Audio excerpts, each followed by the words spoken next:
Wine lists can be intimidating, but there's a couple basic things to me that you can do at a wine list to kind of put the odds in your favor. One thing is, look at the prices of the wines. What we encounter, there's almost like this incrementally there's this kind of curve with wine list prices, i.e., a $7 bottle of wine, wholesale, like a $7 cost bottle of wine, or $10 retail bottle of wine. A wine list, it's going to be on the list for like $35, $40, $50, sometimes. Depends. A lot. So you can go that route and try and find the best $10 bottle possible that you know of on a retail level, and then just grab yourself a deal. Usually what happens is wines get more expensive, they become better in value. The value increases as the price of the wine goes up. So if you can step into that kind of $70 range on a wine list for a bottle of wine, what you're going to get is you're going to get a wine 3 or 4 times as good as the $30 or $40 bottle. That's one key. Okay, and that's something that I look at. I try and look in that little sweet spot right there. I'm not going to pay $100 for a bottle of wine at a restaurant. I mean, we know too much. So when we dig through it, we're gonna ferret those bottles out. But in general, you see a lot of those. You'll see wines there.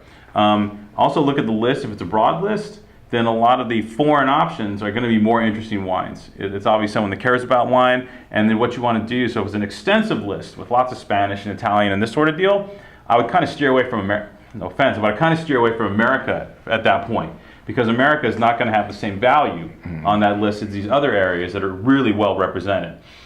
If it's a wine list that's mostly California, has like 3 or 4 Italian wines, 1 or 2 Spanish wines, stay in California, because that's where their meat is, that's what they're doing. And usually the wines from outside California on that list are not going to be, how do I say politely, diligently selected. Okay, they're going to be just like, yeah, I need some Spanish, whatever you got on quota, cross and toss on the list, boom. Okay, so you're not going to get a great bottle of wine. Yeah. Then finally, the last option, what we try and do, to be fair, is we always inquire about the corkage policy for certain restaurants, and we will generally come in, and if it's a favorable corkage policy, we'll bring wine, and what we'll do is maybe buy a glass of white, glass of red off the list, whatever, get the party started, something sparkling, and that way we kind of help them out, and everything's fair and kumbaya on the same page. You get to drink what you want to drink. Don't be afraid to do that. They charge corkage for a reason. And a lot of times corkage fees are $25, $30 nowadays. Oh, sure. Oh, yeah. Oh, that's standard operating procedure. Yeah. If you bring a bottle, you always ask the waitstaff if they're interested in tasting. You always ask if the chef's interested in tasting. We do that anyway, just because, and we're genuinely interested in the educational aspect of it. We want some of these cast to try stuff, because maybe this next round of guys, they're going to have their eyes light up by drinking a Robert Denejean Saint Laurent, okay, and then sit there and go like, I can do it. I can. You know what I mean? Like, they have that aha moment that we all have in the business. Yeah. We don't mind. We would love to be able to provide that aha moment with the type of wines that we're interested in. You know what I mean? So why wouldn't you? Yeah, and a lot of the the somms and the wine buyers, they shop with us. So we have a relationship with them. So obviously we want to support them too by buying a bottle or buying a few glasses, but then also bring some things and to share what we bring.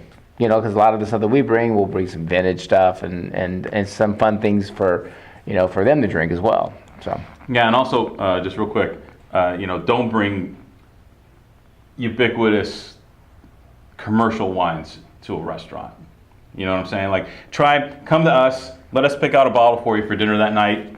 Okay, let us do that for you. Because to a restaurateur, there's nothing worse than, no offense to KJ, it's great wine, but if a couple rolls in with a bottle of KJ, it's kind of like, really? You know what I mean? Because then it's not about the wine experience, it's just about, I'm going to save $8.